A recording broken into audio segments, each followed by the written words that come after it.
Welcome back, everyone, to Is It Me? I'm your host, Michelle, and we're on episode 2 of like a really fun series where all the recurring guests are doing all of the episodes. It's Kira, Ariane, Eva. The girls are here, Girl Squad. Maddie B's here too, but we've silenced him. He doesn't get a mic. No, I'm kidding. He has a mic. He can talk. Only if we ask him though, for his opinion. Poor guy. Poor guy. No, are you having a good time? You actually can't talk. Great. So we actually did silence him for real. Eva, you were talking. He said he loves it, by the way.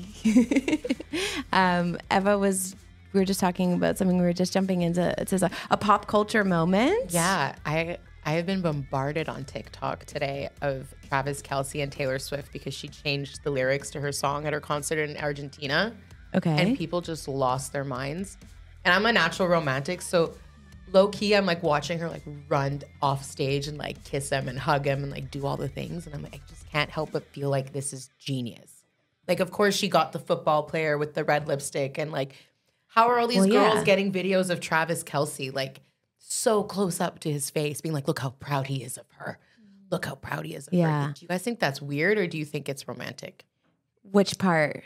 The fans? The fans or the song? Like watching someone else's relationship so publicly from a fan's perspective. Like, this isn't even them posting each other. This is like from a fan's perspective creating this entire. But I think from a marketing perspective, I see it all as a gimmick. You know, like from the relationship to, you know, like there's fan groups. They're in love. And it's like they're paid by the artists to help project like news or whatever that they want them to talk about. So now like I just kind of see everything. It's like how Paps used to like follow Britney and then get a shot and then sell it to whatever, Hollywood something. We're all paparazzis. Now we're all paparazzis, but we don't even get paid. We just we do give it for the love of the clip. game. So I feel like for me, celebrity relationships, honestly, I feel nothing. It's just like Zoe and Channing Tatum, that's hot. Like that's it. And then I move on, and then I break up and I feel nothing. And I just, See, I kind of hope it's real for Taylor. I feel like she deserves Well, it would come full circle because remember, it. Do You Belong With Me was all about a football player. So it kind of like she did, like it took her 12 years, but she got here. It's So that's it's kind of also inspiring. Like, it's like sometimes part of me is like, you know, when you're like really smitten with someone and you just want to like show them off and you want to be out with them in public. And I guess it must be hard when you're that famous that you can't do that or else it seems like a PR stunt. But at the same time, like it's not her first rodeo. So I don't, and it is a bit, it's the most public. I feel like except for Tom Hiddleston, I feel like this is the most public. That's going to be her next relationship. song. Sports element to me is really fascinating. Like this, because you also right before you mentioned Alex Earl and what's his name, Barrios, his last name. So that's what I agree with you, Ariane. Like on the most part, I don't really like follow celebrity romances because I just think they're so strange anyway. Like just like people then in that industry coupling up, it's always like weird in there. It's very like shifting and you can never, it's just like I don't really care about who you're dating, but I do think this is like really interesting because it feels like money is coming into play and stakes and like even like stocks for teams coming into play. That's and like the financial it's monetizing. It's weird. Like the Braxton thing, like Alex Earl is like an influencer on TikTok who's dating this football player, Braxton Berrios. And he's on like the Miami Dolphins and apparently he's not, I don't follow football, but apparently he's not a very good player. And apparently his stocks were low. And now that he's been dating her, he's in the public eye and maybe he'll be higher for a trade or for a deal. And it's like, oh, that's so weird. Like women that in is the NFL, also women is in doing the NFL. TikToks like with her, like as an influencer. Just like you see Bad Bunny and Kendall now, they just did this, I think, Gucci campaign where it's like your private life is now the thing that monetizes your craft. It's insane. But it's really particularly interesting with the NFL watching it because it is like in kind of the same, almost the same, not month, but month or two. It was like Alex Earl, who's like the biggest fucking internet sensation right now of all time. I would say queen of Gen Zs, let's say. And then Taylor Swift, queen of everyone, but queen of millennials first. And they're both being injected into these like relationships in the NFL, which maybe it was just coincidence. But like, I think it was Barstool that was like running the numbers of like how the games are like sold out for until the end of the year because people are just hoping they run into like the girl. Yeah. Like girls are going to football games. Who knew? Women supporting the NFL. Women supporting the NFL. But it seems like almost like too intentional. Like I'm like, part of me is like, this has to, someone curated this. Yeah. Or maybe they just like capitalize on a really good opportunity. Maybe things just happen and then people are like, well, if you're down, like we can make this into a thing. Like I don't want to assume that everything is fake, even if I think some of it is. But like in the last episode, we were talking about the Will Smith and Jada, and it's like, well, depending on where their career is at, the conversation shifts, and then it's like whatever works best. And they have like tons of PR people behind them, like connecting dots and this and that. But also I think now as an audience, we just like love to be a part of it. Well, because we're in a part of it in a way we never were before. In the same way that like you can tweet at the president. Yeah. Which is like insane, by right? The president. You can like, like at the same time, like you just have so much like digital, social media gives you so much access to people that like traditionally you would never have access to. Like in the early 2000s, your only access to Britney Spears was like People Magazine, because People Magazine was like the paparazzis were doing it, giving us a little like sneak peek of their lives. But now it's like, no, it's like they're bringing you into their homes. Like a lot of celebrities are doing TikToks. Like everyone has a reality TV show. It's so interesting. I remember like when I was in high school and I think I had Snapchat for about a year in high school, and you'd watch your friends' stories, and so you knew what your friends were doing, and I was like, oh my God, this is so cool. I can see what my friends are doing. And then Instagram all of a sudden started having the stories. And I was like, oh my God, I can see what like this person that I follow who's famous is doing. Like that is so weird. Like I remember being like, this is insane. Like what the heck? And I would like just like, I'd follow people I was interested in because I was like, maybe they'll show me what they're eating. Like, like I just like, but then it lost its like, it's magic. I was like, this is actually just weird. I'm just going to listen to their music. Never mind. But it is interesting how like involved we are now. We're all just watching each other do stuff. Creepy. Like, and I find the videos that do the best are the ones that are like watching people do like menial tasks. We're just watching people do like I just watch people do laundry all day. Well, and I'm like, it's cool to see like now I don't have to do like laundry. Rihanna doing anything is like legendary. Like she just because she doesn't care about this stuff, so she'll randomly pop and you're like, oh my God, she's amazing. People love to see like super wealthy people being like mundane. That's probably what the Kardashians like. Well, they did that, everyone will like shit on the Kardashians, but like their show, somewhat how successful and everything that they are has always been relatable.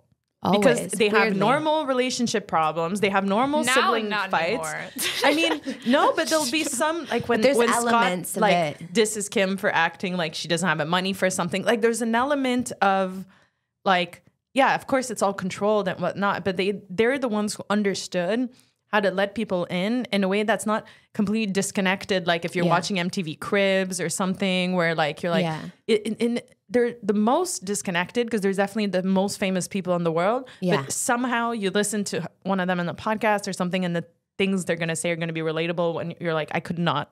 Yeah. My life could not be anything further from this person. I think they were the first ones to, I could write a thesis about the Kardashians. I think they were the first ones to throw away shame. Like, I think there was a lot of, like, I know for myself, like, there was, like, the way that my parents or my sister and I fought, like, was so intense that, like, it was, like, shameful that I never wanted, like, friends who would come over to see that. Like, if my friends came over and, like, I was having a fight with my mom, like, that was embarrassing. I didn't want them to see us like that. And I think they were the first ones to be like, come into our homes. Here's like the good, bad, ugly, like all of the worst stuff. And you just get to watch it. And that's because it's like, it feels like real. So then I think people like watching people do shameful things without shame. Does that make sense? Feel better. But also it makes them feel better. I do think now it is at a point, and I really do believe it, that the cameras are almost invisible for them at this point. After this amount of years, like. Yeah, well, now they're pros at it. But I don't know. I think it's all scripted. I don't know, man. I think like Ozzy Osbourne was like, welcome to my house. We're crazy. They're also all producers on the show. So everything that is shown has been vetted through them, has been edited to their liking. Absolutely. Even Kendall cutting the fucking cucumber, like, they knew that was going up, you know? Everything so is like, it's all curated to a T, but I think they know what subjects to tap into that people are gonna. But no, not a single conversation is real. Like they fully know the cameras are there. They address a lot of like hate too, and they address a lot of. It's kind of nice to. What I like about the new seasons, anyways, is that you watch something. And my friend was telling me this yesterday. You watch it, and then they'll address something that happened like 3 months ago that where they were like they were like getting canceled or like people were trying to cancel them. They'll like address it in the episode, so you kind of watch to see like the behind the scenes, and it's like an interesting tactic to let the narrative play out and let all these people like think that you were one way, and then like 3 months later when your show comes out, you know, you get to kind of like retell the narrative. Well, you get to control. Like that was one thing with, you know, when I started a digital marketing agency, that was the one thing that I would tell people is people are going to say what they want about your brand.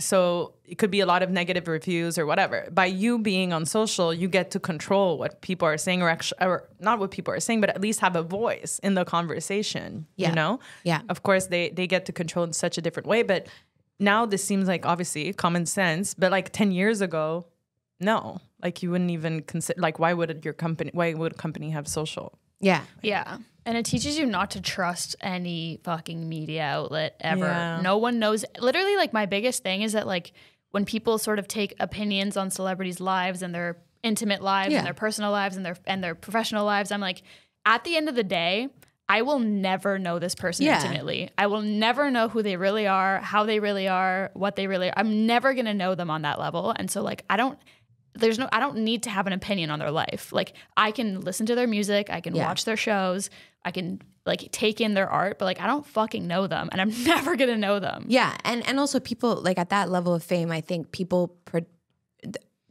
project an image. Either they choose an image, they stick to it, or they allow themselves to be pigeonholed as what everyone likes to see in order to protect their real self, like in their homes. And I love people who are seen a certain way and then they're just okay with everyone thinking they're like that, even though they know themselves for real at home that they're not like that, but they're fine with everyone knowing that they're like that. But it's funny, you know, we're talking about celebrities, but now wouldn't you say it's the same kind of about your friends and stuff like, because I like to joke that like my Instagram, like instead of like not showing anyone that I'm dating, I like plug all kinds of random guys into my stories and stuff, and then people are like more confused about it. But because if they're so obsessed with trying to figure it out, people are gonna like figure it out, or they'll like versus now it's just keep them confused, you know? Yeah. But I think now even with your friends is like you said, let's say you see a situation with a relationship with a couple that's famous, you go, oh, okay, I can have an opinion on that, but really you don't know what's going on. But you could be like, okay, let me use this and then reflect on how this makes me feel about things I've experienced. But then with friends, it's kind of the same thing where like you think your friend is the coolest, fun person in the world, but you have no idea what it's like dating them or what it's like in their relationship, or just like we talk about how many guy friends I have, and then it's like, well, then why are you single? And I'm like, no, there's a completely different person in a friendship than in a relationship. Real. Well, that's just guys supporting their friends that are shitty in relationships, and then it's like, you know, like there's all like everyone has like a guy friend that they are like homies with, but they're like, I would never be intimate with them because they seem like they'd be toxic. I would never date any of my guy friends. Yeah, me neither. I have some guy friends. I have two really good friends from high school that are like traditionally very attractive, like hot guy friends, right? And like when my girlfriends meet, they're like, have you ever like, and I'm like, no. Like I look at one of these guys, I'm like, they would eat me alive. Like they would absolutely destroy like I would be a victim of their, like, cause I see the way, when you're a female and you're watching your guy friend just like kind of like play another girl, you're like, fuck. Like it's just so different. It's so different. Yeah, but it's like, I feel like I have a lot of like guy friends who are like actually quite, I feel like would be really good in relationships, like quite sensitive guys, quite artsy guys, and like super great, but I'm still like, I would never date them. They're my home, like they're my friend. Like I would never, like they're not my type, you know? Like, and then that's what, anyways, but this starts the whole conversation of people being like girls and guys can't be platonic friends, which I disagree with wholeheartedly, but anyway. I don't know what I feel. I don't know how I feel either. I don't know how I feel. I feel like I live in a delusional world where I agree with it. But I think that also comes, like, I've spoken to you guys about it a couple times, but like when I was fat, like when I was 300 pounds, my automatic brain was like, course everyone's my friend. Like, they don't want to do that to me. Like, they don't want to sleep with me. And I kind of carried that over into the weight loss. And it was like kind of getting to a point where like, when I was fat, I used to like flash my friends for fun because like I saw my boobs as like science or something like that. Like they were like, I didn't think it was a sexy thing. I was just like I'm so funny and goofy and stupid. Yeah. And then that transferred, like your brain doesn't change with that much weight loss. Like your brain stays the same. So you kind of always think like you're like Mrs. Unfuckable. Like you don't really see yourself. You're the stock character. You're the friend. You're always the friend. You're the goofy friend. You're the old school Jonah Hill, right? Yeah, I was. And when I worked on the French resort, like I was totally made fun of for being fat. Like whenever, like, you know, Obélix and Astérix is like this like French cartoon. They always made me the Fion d'Or or something like that, who's like the fat singer in the cartoon. And I had to dress, like that was my character in the parade at the resort. So Jesus Christ. I know. Let's get that resort canceled. Yeah. That's insane. No, but it's like, it's true. But the thing, what's Magical kingdom of trauma, bro. Well, it's just working at a French resort. You're like, oh, you are so fat. I'm like, oh my God. You're like, oh, you're really just saying that to me. You're just gonna when say I that. first started, like they were, you know, like I don't care, like I'll say, like there was definitely fat prejudice when I worked at that resort, and I was such a naive, innocent person, and I still have moments like that.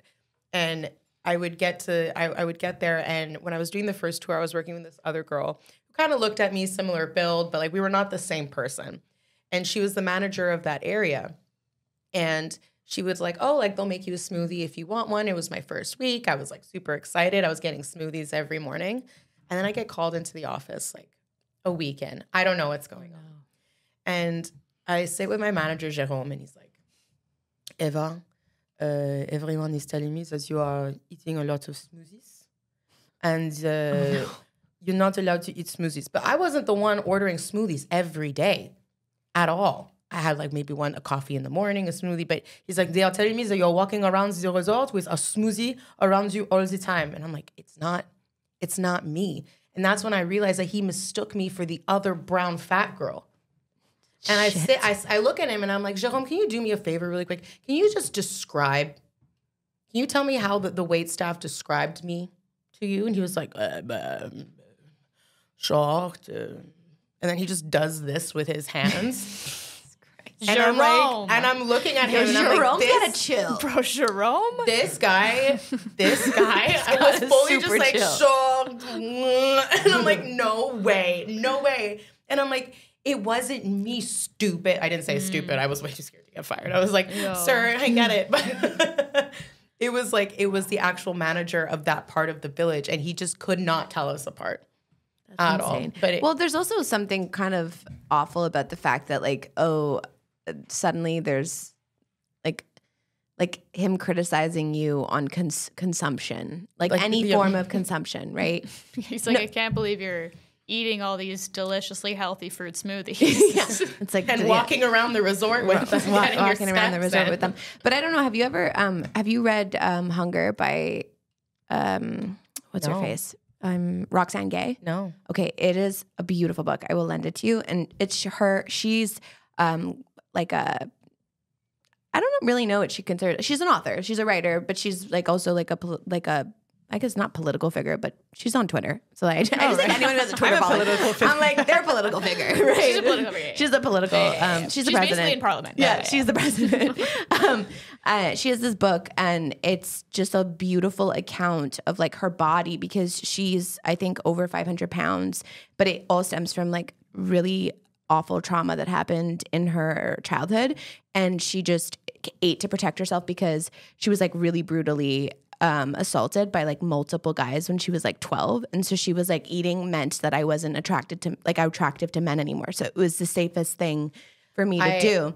And she talks about how people's bodies in the real world, like after a certain level, the world isn't built for you, and the prejudices are they just come so heavy. And she said like if she said she was there's a story where she's like, I'm leaving my friend's house, I'm going to the airport, I haven't had breakfast, and my friend says, hey, would you like I have a small bag of like Doritos. Do you want to take the Doritos for the road?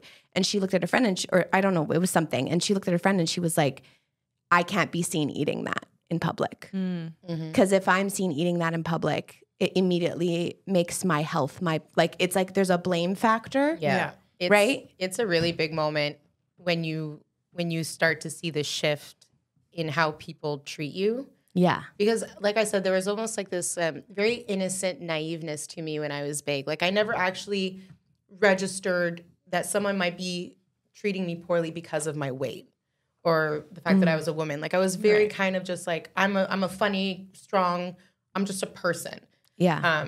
And when I lost all the weight and I saw how much nicer people were to me, and I noticed how much easier work got at the resort. Because I was still at the resort when I got the surgery, and I started losing weight very fast. And I'll never forget when I was big, the F&B, so the food and beverage manager, was a French guy who came to visit, and I had met him, and he didn't give me the time of day. Right. Like he wouldn't even look at me. And then we fast forward a year later, and I've lost all this weight, and I meet this guy again, and I introduce myself. He's like, oh, it's so nice to meet you.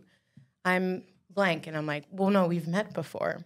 And he was obsessed with me the entire night and tried to offer me a job as one of the managers of one of the resorts. And then I really had the potential to be what they called a chef de village at the time. But it was just one of those things where it was Shift. But it was one of those things. It's like the biggest honor you can get, right? Well, like it's like the top tier level of that resort. Yeah. It's built to and you got that in a night when he realized you lost and all whatever. of a sudden, hi, how are you? Yeah. Oh, Eva, so nice. Oh, Eva, you're so smart. You have so many great ideas. And I had all these ideas when I was 300 pounds. Yep. You guys just didn't even look at me. Yeah, but suddenly your qualifications are that you're skinny. Now I'm good looking, you know. And then I get back We to were always Canada. good looking.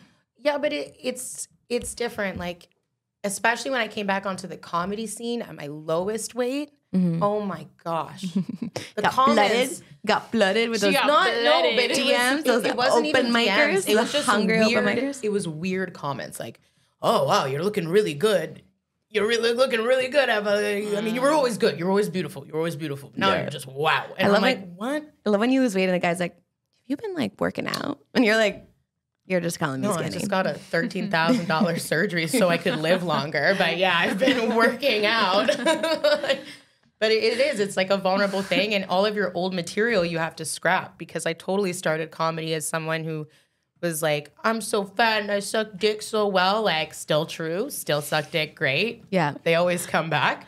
But not Jerome's, that Not fucking Jerome's. ass, Jerome that never got fatphobic this bitch. mouth. Bro, who is Jerome? Like, the got French fired. are pretty Where terrible. is he though. now? Yeah, where are you, In the Jerome? Come find us. mountains of Val d'Or somewhere. But the beautiful thing is that I had to learn how to like dig deeper into myself for my jokes and my stories and navigate my anxiety and navigate this new body. But it's like, one of the things that would happen is that when I lost all the weight at the resort, I was still flashing my friends. I didn't clue in. And then my friend Alex would be like, hey, Eva, you can't do that anymore because people want to fuck you now. So if you show them your boobs, it's not funny anymore. So it was only funny because I was fat, because everyone was like, I was showing her nipple again, you big silly little cutie. And then when I lost the weight, I was like, I can do it again. And they were like, you need to stop. You're going to go to HR.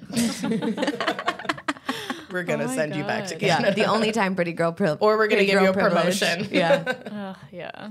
That's an insane story. So maybe that's why I'm not sure if like men can be completely platonic. Well, that's right. that's what we my were talking thing. about. That's my thing, is that like something like that, it's like shows like so often guys will only give you the time of day or respect your voice because they think they can fuck you. Like they think that they're gonna get sex out of giving you their time or letting you have some time to speak, you know, or whatever.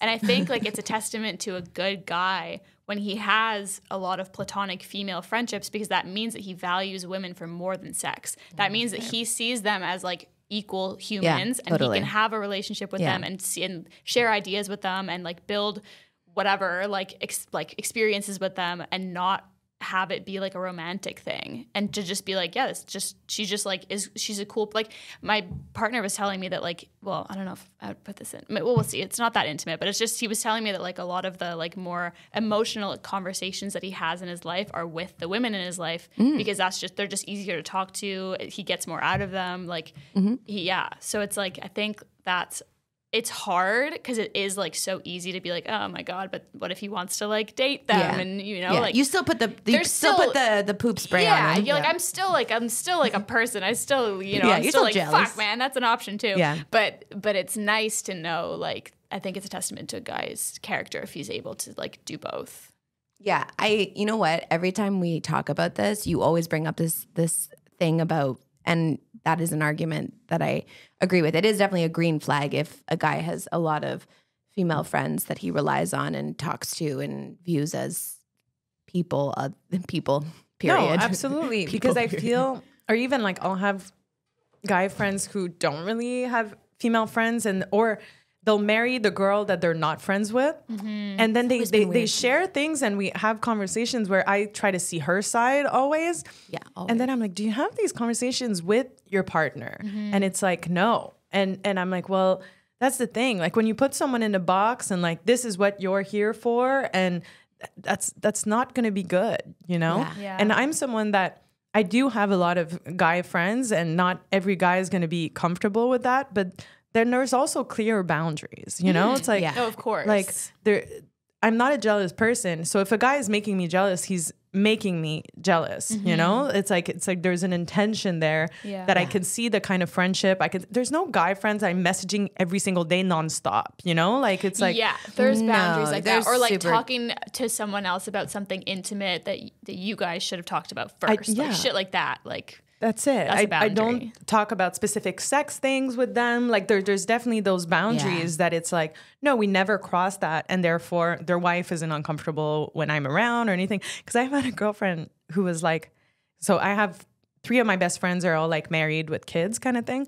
And I was talking to my friend that I'm like, oh, like I think it sucks now because we used to be this big group of friends where all the guys and all the girls would hang out. Yeah. Now it's like girls' night is when I'm invited, but they never invite me when like it's guys' night. Not that, but I'm like, sometimes the girls' night are really hard for me because all they talk about is like their kids and stuff. And I'm like, I don't relate. Like I wish just their boyfriends and the kids and everybody was here.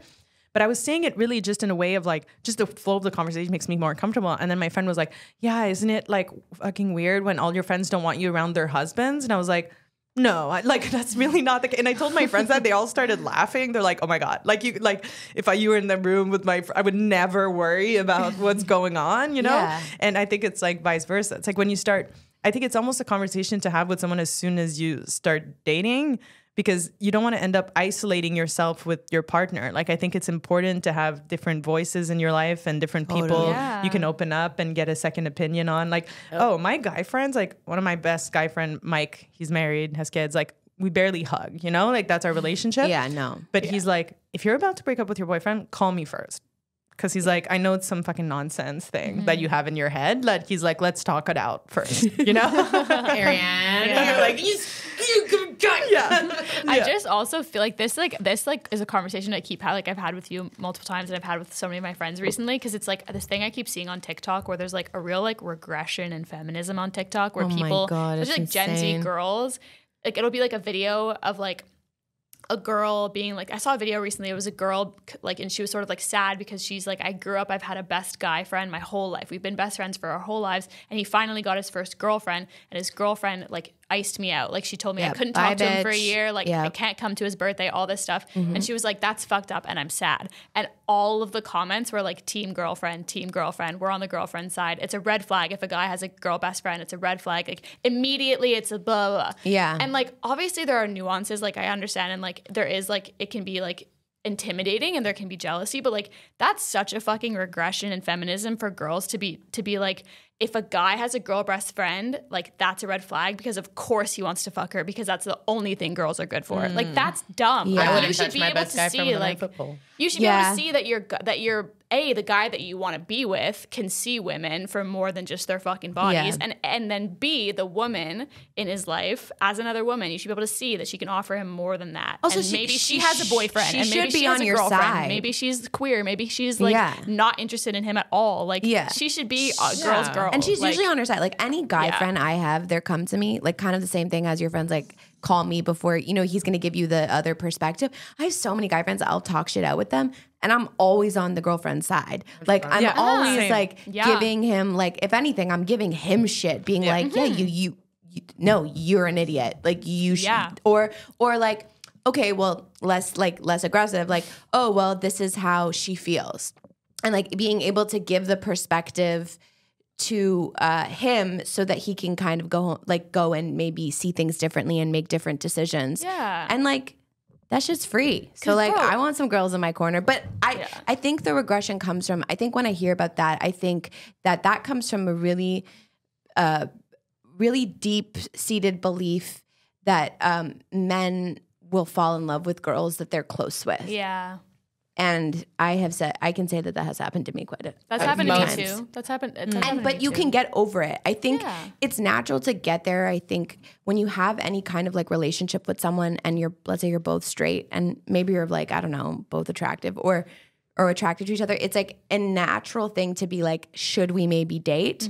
But I think you can overcome that. I think you can become friends with someone after you've explored that and then you're like, I don't want that at all. And like, it's so easy. And then you move on and then you have like really solid relationships. You have a really solid, unique relationship with that person. I always think of like co-parenting. I always think of like, those couples that like they may get married, they have kids, they divorce, and then they work on their relationship. And so many people have been like, that person became my best friend. Like, yeah, maybe we were married. Yeah, maybe we were intimate. Yeah, maybe at one point we were in love, but we're not anymore. But now our friendship is something different. And like, we're able to do that. Like men and women are able to do that. We just have to get past like the initial stage where there's like this belief that if a man is emotionally close with a woman, he's going to want to fuck her because he wants to fuck everyone. And so it's just a recipe for like a bad situation. But there's two things this makes me think about. Like, first of all, I've had like a boyfriend where he had one girlfriend that was like, oh my God, nice to meet you, cool. And then one that was always making me uncomfortable. And like, so that like, it's a case by case. Of you know, course, there's of the girls course. who like, I'm his friend, I get him. You're the boring girlfriend. Like, you're like, oh, okay. Like they give you that role. So like, first of all, like I think there's definitely a difference between how she responds to you, but also to your point of like, if you're the kind of girl who's like constantly obsessed with like, he's gonna cheat on me, this is like, is this how you want to live your life? I have one of my really close girlfriends. I have to say, I'd really admire her because like she's told me before that one of her exes said I was his type. And she told me that like super chill, and now her current boyfriend's friends with his ex. And she was like, in the beginning it was hard, but at one point I just pulled her aside and I said, listen, girl, and because the ex was still in love with him. And she was like, listen, girl, he's picked me. And if one day he picks you, then I'll live with that. But right now, like I have him, and like not holding on, like releasing control of the outcome, I think is like the control of key the outcome, thing, because it's like if you're constantly living your life like creeping and trying to catch this person, first of all, like go get away from a relationship and go work on yourself. Like I think, we talked about it at one point, but like the shame aspect of someone cheating is so much stronger than the actual affect of the person cheating on you, which is something that it's like, no, this does not affect my worth whatsoever. If this guy leaves me, guy cheat on me, has nothing. So let me just enjoy this relationship because I'm going to ruin it by over analyzing everything about it and how I can protect myself from his girlfriend from this. Because also, if you don't want him to have any other friends, then he's going to become sneaky. Like I'd much rather transparency, communication, like. Yeah. And also this is something I think it could like completely like controlling the outcome, letting go of that. Also, another thing that's not my business, if my boyfriend's gonna cheat on me, listen, if he wants to cheat on you, he's gonna fucking cheat on you. And he's gonna find a fucking way to do it if he wants to do it. And if he does it, that sucks. And that's all about him. That has nothing to do with you, all about him and all about like maybe he's reacting to something in your relationship. Still not your fault. Like those are his actions. And if he really wants to do it, And if he really wants to fall in love with his female best friend, he's going to do it and it's going to happen. And to me, I'm like, it's not my business. Like, you enter a relationship, you're entering with trust. Yeah. You know, I think there's a resurgence of like, I like holding men accountable for their, you know, terrible dating habits and terrible, like, and the misogyny that informs a lot of their dating. But at the same time, I'm like, we should give people more credit. You're entering into a relationship with trust. Yeah. That's the basis of any relationship. You don't have trust. What are you doing? Yeah. Yeah. That being said, people do be messy. People do. Be messy. Some friend groups, messy. Oh yeah. Messy. Yeah. I imagine. Yeah. I'm sure like a lot of all like these experiences and like prejudices that women have against like men having girl best friends is based on reality in a lot of cases. Of like, for sure it is. But yeah. But I think it's just like a maturity thing. I think like you and I are an example of that. I hooked up with someone, you ended up dating that person. Like, and then you guys were still like best friends the whole time we dated. Yeah, but then we were best friends. But we were best friends. And I think that's the key too, is like, for me, if I have a guy friend and he has a girlfriend, just like I would do with my best friend trying to get to know her boyfriend, I want to get to know that girl. Yeah. Because the thing is like, we probably have a lot in common because like you like him romantically and I like him as a friend.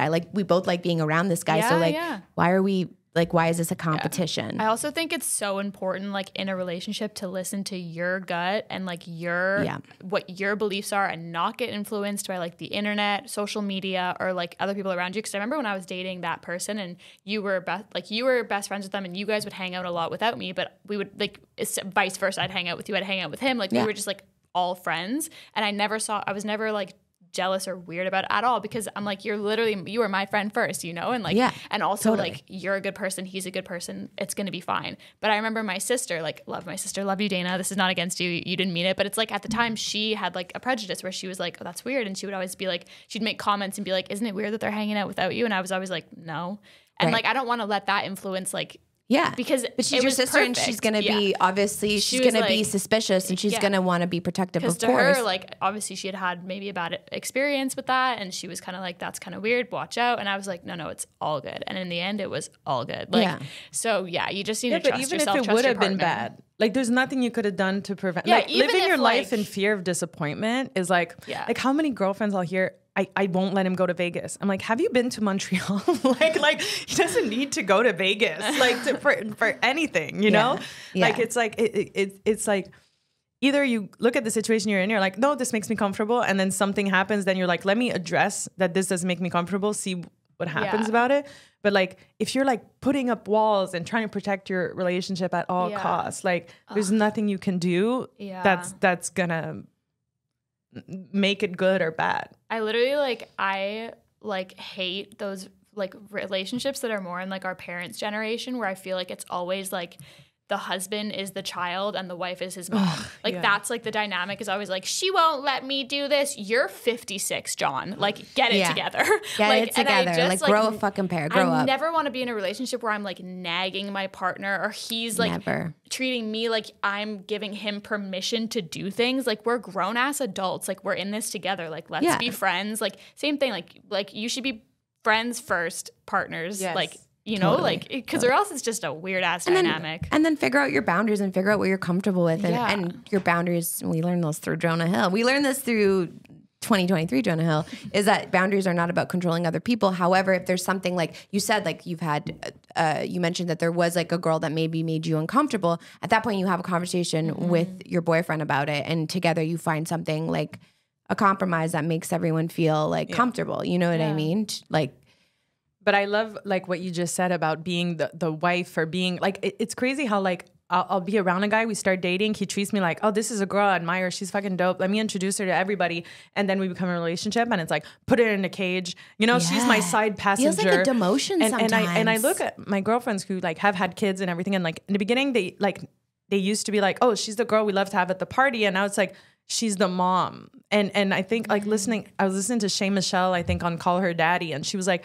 I don't allow my partner to call me his girlfriend, his wife, and it's funny because as a woman, we're almost raised that that's their ultimate goal. That's the identity. Like I was listening to this documentary, Twin Flames, this week, where it's like women are so desperate for love, and it's not because they're desperate. It's like they're ingrained in their brain that there's nothing that they'll do that's as valuable as finding a partner. So then you put yourself in a position where it's like, wait, actually, maybe I am like a Shea Michelle, that like I maybe don't like, there's a reason why I'm single. It's because I have a resistance to that role that I would have to play, into becoming the side passenger that I'm protected at all times. And I don't get to be myself anymore. And like, my worst fear is to be the girl that the guy's like, finally, I'm with the boys. I can be myself. Yeah. Like, that's literally why, like, I always that say in my sucks. set that I have commitment issues, and I feel like people think that it's because I'm like, I just want to fuck around, and it's literally like, I mean, sure, but it's not even that. Like, it actually really isn't that at all. I like never do that. You're like, sure. I'm actually just scared of boys, but no, it's really that. For the longest time, I was like, I don't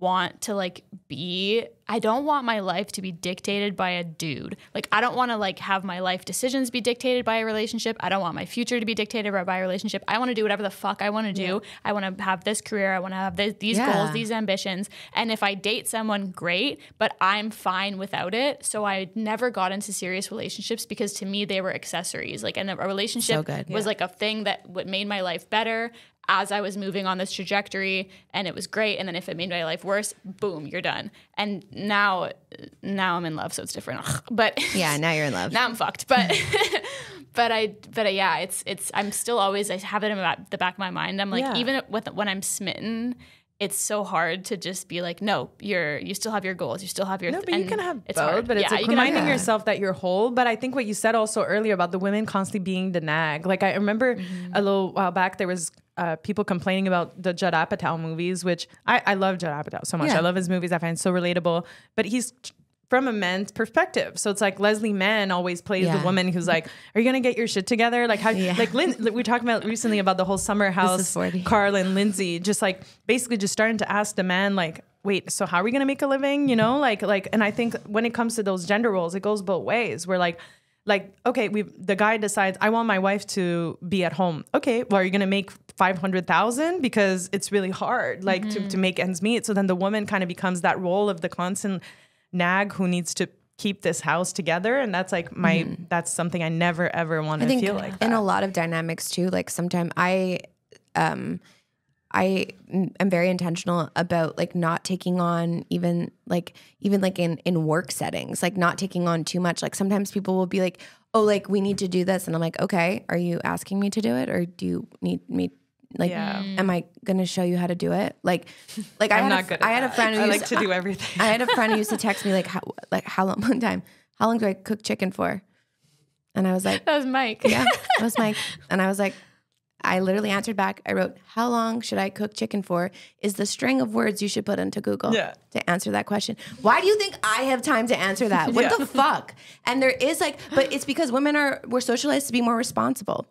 We're socialized to make things better. We're socialized to come in at the last minute and fix things. We're socialized to take on a lot, to be able to multitask. We're expected to. And so when it's happening and it's going not well and we're like, fuck, like I could just fix this in 2 fucking minutes. Let me just fix it. But now sometimes I'm like, you know what? No, you wreck it. I need you to wreck it so you learn your lesson, and because you can do it. You can doing it is doing it. Yeah. That's it. The first thing to doing anything is just fucking doing it. Yeah. And I have friends who have moved in with like boys for the first time or men for the first time. And they get frustrated. They're like, well, like I asked him to do this and then he did it and then I redid it. And I'm like, well, but you redid it. You know what I mean? Like you have to, there also has to be a curve where you let that person figure it out. And as much as maybe it's not your standard, you've been doing it for much longer for whatever reason, because we've been socialized to be like neat or clean or whatever, but they might not be. And the only way they're going to get better is if they practice. Yeah. So it's like, you know, and I know that, you know, varies based on people's perception of control. And I know there's different neuroses and stuff. But for me, I try to like, especially in my relationships with like men in business and even my like relationships, I'm always just like, if they ask me for something, I'm like, is it something you could solve first? Because you should try.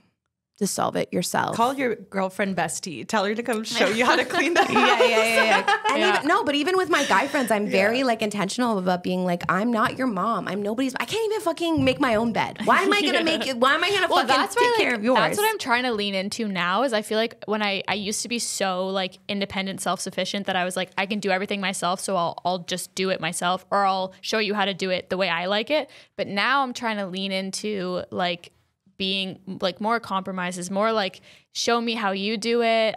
You just do it. Like I feel like a relationship is also a partnership, and this is the first time I've ever felt this, where like it actually feels like the both of us are going to help each other. And so like if I'm like fucking busy and I don't want to do this thing, and I clean better maybe, but you know he cleans fine. He's you know it's going to be fine. I'm not going to die. You know, so it's like little things of like just letting your partner do it. And then just being okay and like just moving on, and then just taking release of power a little bit, and like letting them like show and you sometimes things. I'm like, go ask your guy friend to teach you, because also like it's not on women to teach you how to do things. YouTube exists. Just go look it up. You can do it. Like you can type it in. You can do it. You can figure it out. I believe in you. Sometimes they just need a good I believe in you. Yeah, you can do it. You can do it. It feels so much better when you do it and you get it right on your own. You know what I mean? Like, and then, and I just there's like men in my life that I look at and I'm like, they did that shit. And like, nobody necessarily like helped them do it. They did it.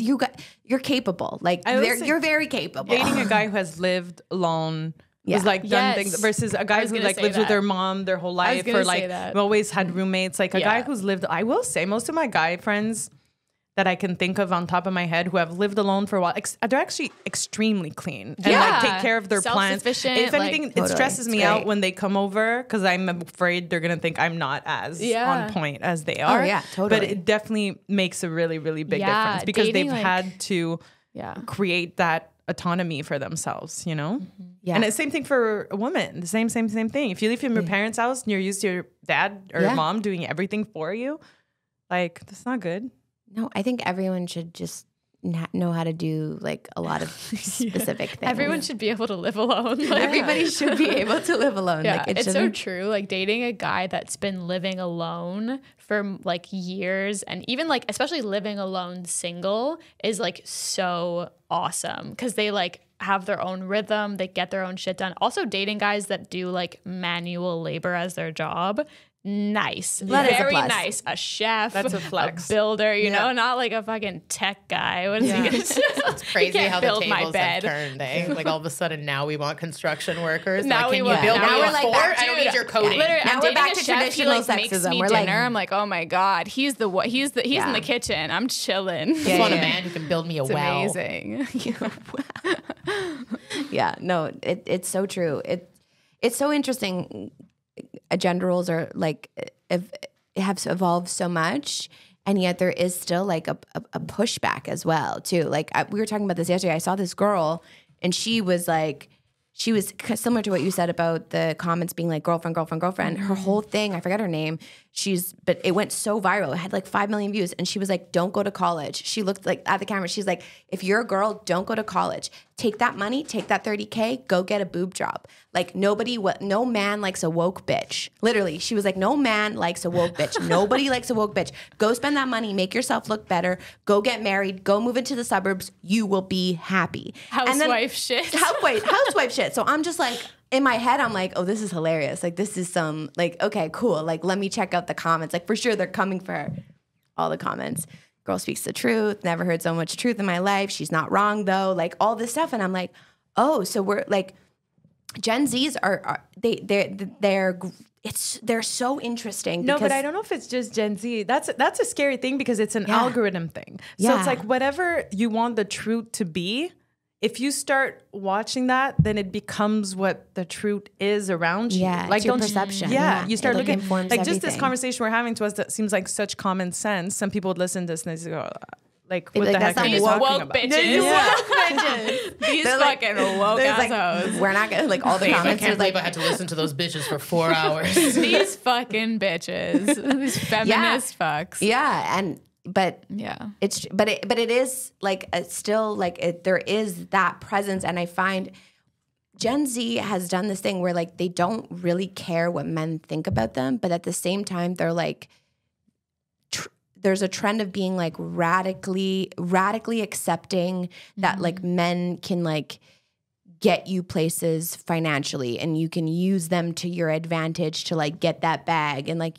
but that's what it's not all Gen That's Z. the case. I've not been very good at it. Well, I feel You're like not a the Gen Z, thing- you're a millennial. I So keep you're giving the bag. I don't Yeah. have a bag. I have a coin sack. dude, I keep fucking I'm the girl who pays for everything. And then all my friends are like, why did you pay for that? And I'm like, I don't know, equality. I'm with you, Honestly, babe. I've it's taken my the give and boyfriends on take. vacation.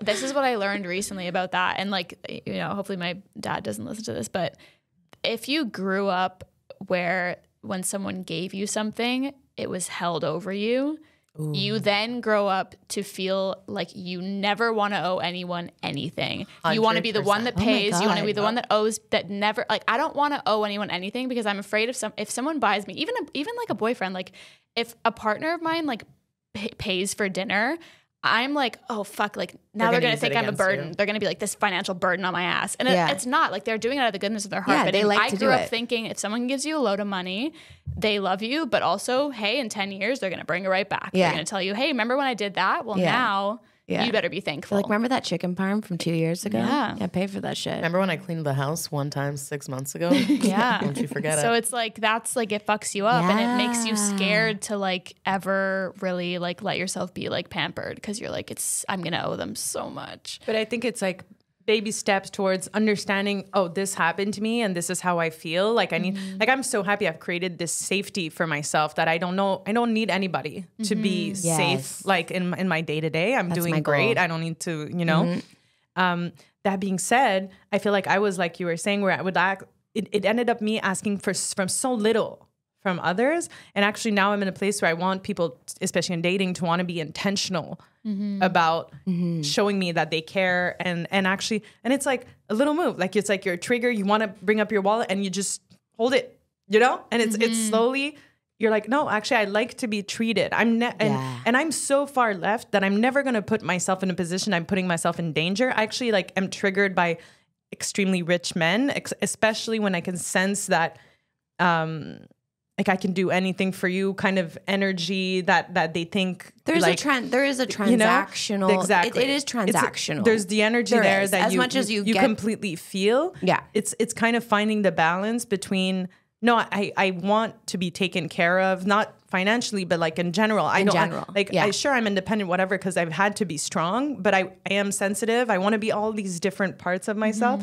And in dating, it's like, it'll be like the littlest things. Like, I'm going to try it this time. Like, or, you know, like I was telling Eva, what really changed in my life, in my dating is like, we're talking about like getting a heart emoji and I would like reply to everybody or whatever. Now, like, I don't even open the message, like delete. Yeah. And as soon as I started doing that, guys would start sending me voice memos to describe how much they loved my picture. Cause I was like, you didn't send, like, they're like, you don't respond. Respond to what? A heart? What do you want me to respond? Like, what do you want me to respond? And then Like, I like it's like it. became more and more intentional. So it's like interesting because I'm from that school of thought of like, my mom was really like, you have to really protect your ass and like you don't need nobody. And of course I have friends my who are mom too. like working in the service industry who are super generous and I want to give that back and like whatever. But now I'm at a point that I want to find that balance of like, yeah, I don't want to be the one who's going to pay for my boyfriend all the time and be like, I hold the house, come live here, you know? No, yeah. There is something. I mean, I think it's a power move to pay for a date. Sometimes like it. I'm oh, fuck. Like, Oh, I don't like it anymore. you don't. For him? I don't like it anymore. No, like, for yourself. No, It can like a go treat, too like far. treating someone. Oh, no. Like but treating. Like I don't mind paying, but there is this like new like kind of school of thought that's like no, you can't, like they have to pay. And I think men or women, I think if you're relying on someone financially, like complete financially, I'm not saying like two household income. I'm not saying two people coming together. Like I'm saying like this trend of like, let me get the bag, let me marry rich.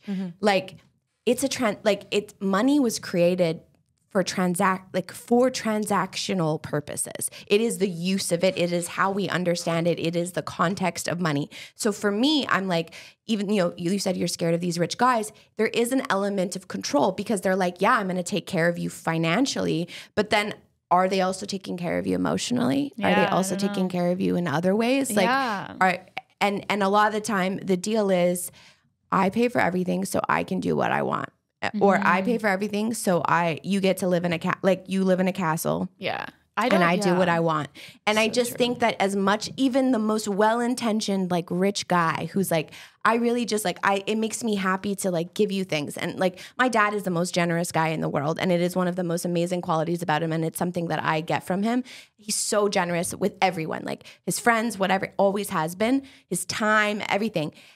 Even the most well-intentioned men who are like, this is how I want to show my generosity is purely only in financial, like only like money. Like to me, I'm like it's still a transaction. And at even if they go into it thinking like, I'm not going to have any expectations, you don't have to do anything. You can just do whatever you want. Then suddenly I've had friends where they come home and they're like, well, why isn't the house clean? Why isn't stuff done? You know, like there's still like kind of an expectation. Like money does come with an expectation. Yeah. And I mean, maybe there is, if there's a unicorn out there who's like, I'm just going to pay for everything and it's going to be great and you can do whatever you want. And like, I truly believe that. If that exists out there, 514.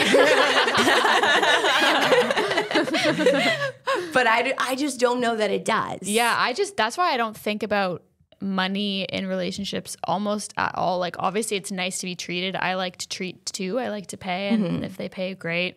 I just don't think that's a factor for me at all. I think there's like different ways to show me that you love me and to show me that you care about me that are way bigger than that. Absolutely. Like showing up, like putting effort into dates, like Showing up. like talking to me, compliments, like literally like all these things like that are so much Saying more good morning. important to me than like you paying the bill. Like Yeah, you paying yeah. the bill is passive as fuck. Like, you know, Yes. it's nice. Thank you. But I can support myself. Show me that you care about me. Yeah. And I'll love you. Yeah. We're good. Yeah. What do you think? Thoughts? It's too soon. Okay, that's Too fair. soon for me, guys. That's fair. I'm not ready to talk about it. That's fair. Totally. You don't have to talk about it. I'll lose my mind. No. Yeah.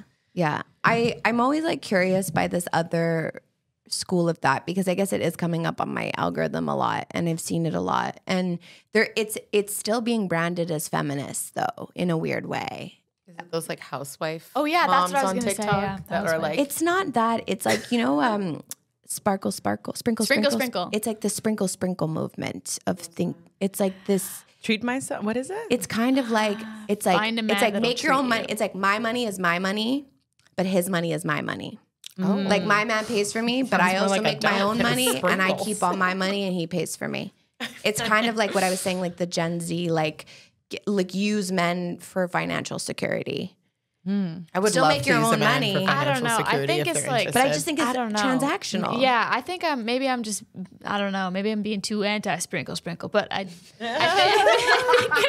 Smoke, bitch. I think okay, I have two, We're too woke. two little points. Swoke. Point number one is that I do think a nice thing that's happening is that women have the choice now. We're allowed to choose Yeah. if we want to be a housewife or choose if we want to be a boss bitch. We can choose to be Both are valuable. traditional and we can choose to be woke. It doesn't matter as long as we have the choice, we have the power.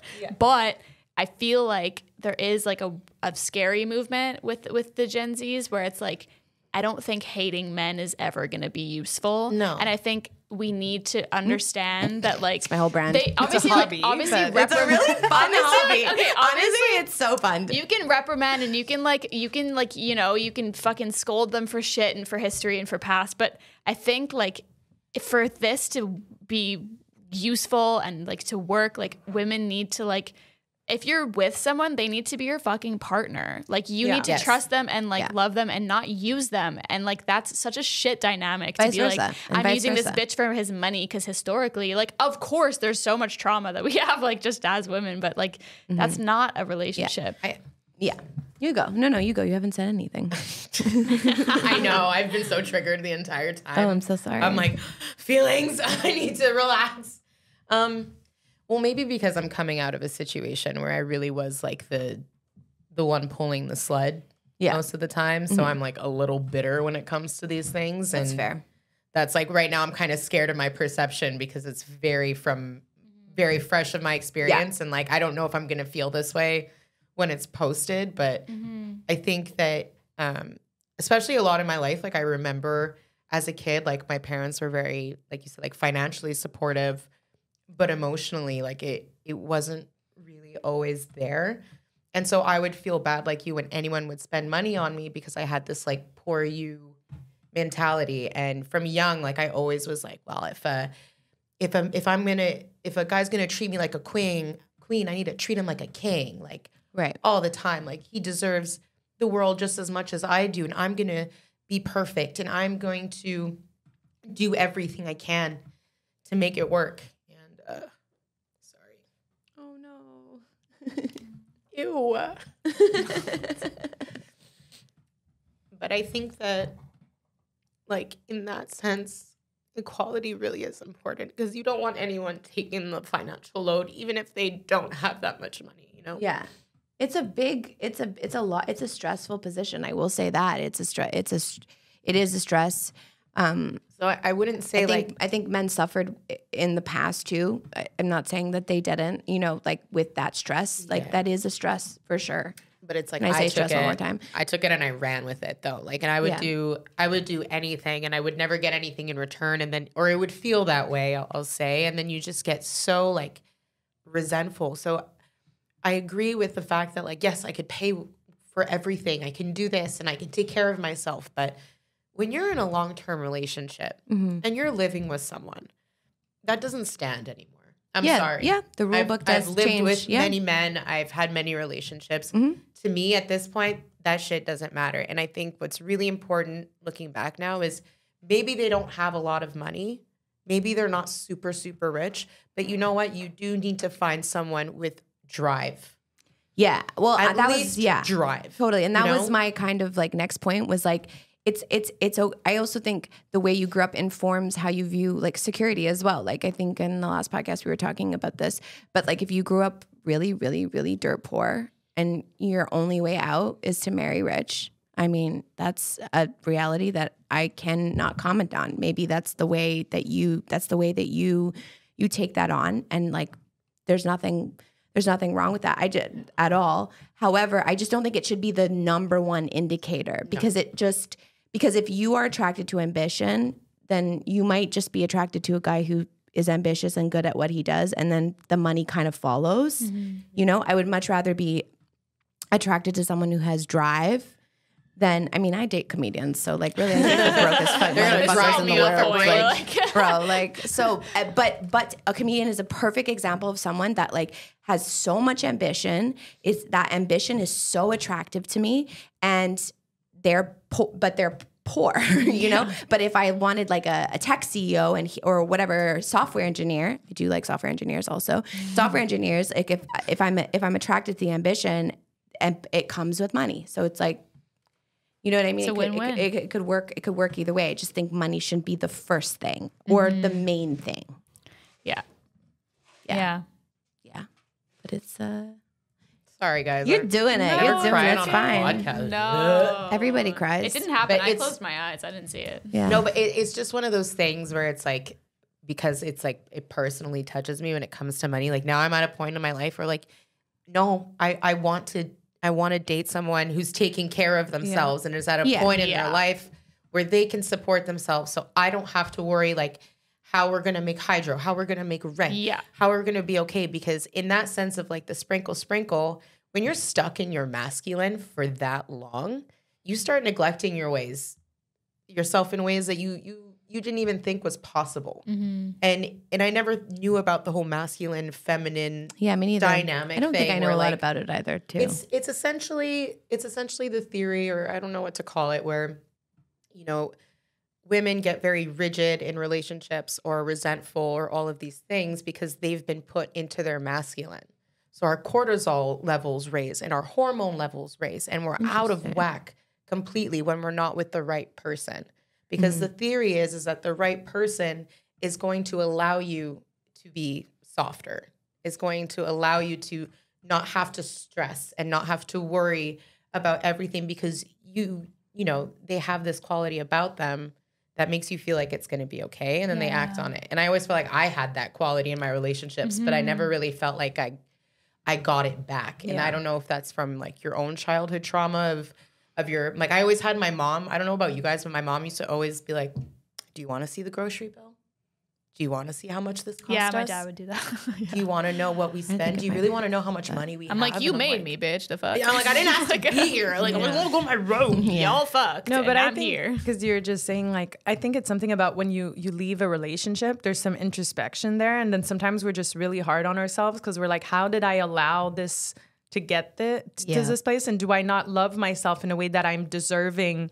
Because that's the place of like of someone taking care of me or someone offering me. Sometimes you're just like, wait, can I just take a good look at what holds behind this idea that I need to take care of myself, you know? Yeah. And then explore, okay, I think I need to take care of myself because of this. But then also there's some bad things in there that I need to work on to explore, that I am deserving of a nice dinner without any expectations of whoever. Quality time with me is a fucking gold mine. Like, you know, like it's like all these little things that you start seeing. You're like, my friends value it in me and this and that. So it's like the money is just seems like a simple one, but because it's more obvious. But then it also reflects in, I'm worthy of someone leaving their job to come and help me when I'm having an issue, or I'm worthy of like this and that. So it kind of like that whole picture of you feeling like everything I would do for this person, I would hope they would do the same for me. Yeah. And why did I pick someone who doesn't? Is it because I don't see myself as deserving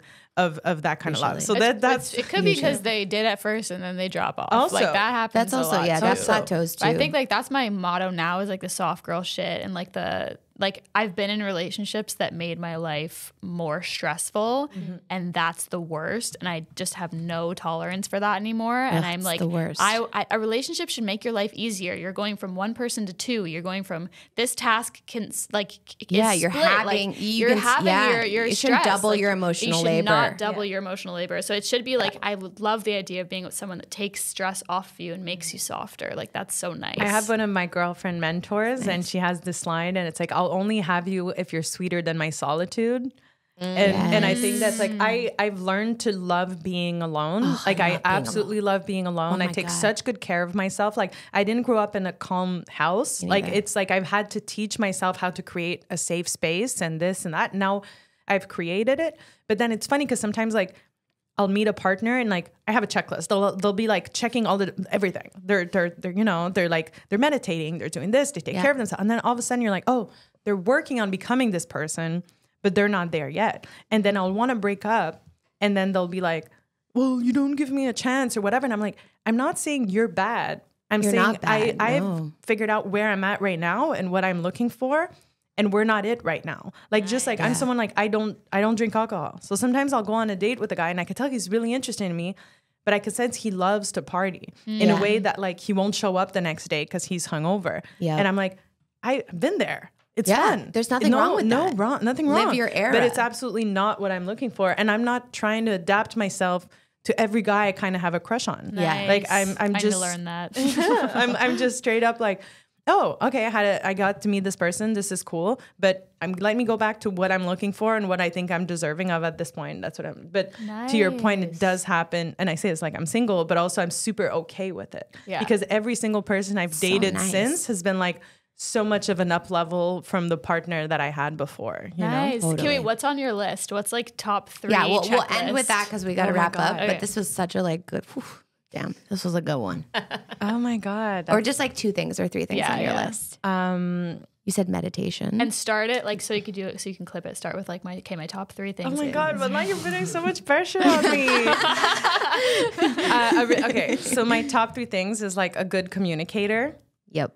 A good communicator, okay. Someone who's good at being alone and like independence, etc. And then someone who's like looking out to make sure that you're happy. You know, like intentional about making you happy. Yeah, that's good. That's really good. Yeah, love that. Love that. You guys, this was a really great episode. It was so good. It was so good. Thank you to everyone listening. We are woke bitches, but no, I'm just kidding. But we at the end of the day, if you're a woman, I love whatever you do. I back it most of the like as long as you're not hurting another woman, I back it. I will support you. Come back next week for more of this. Thank you so much, everyone. Bye.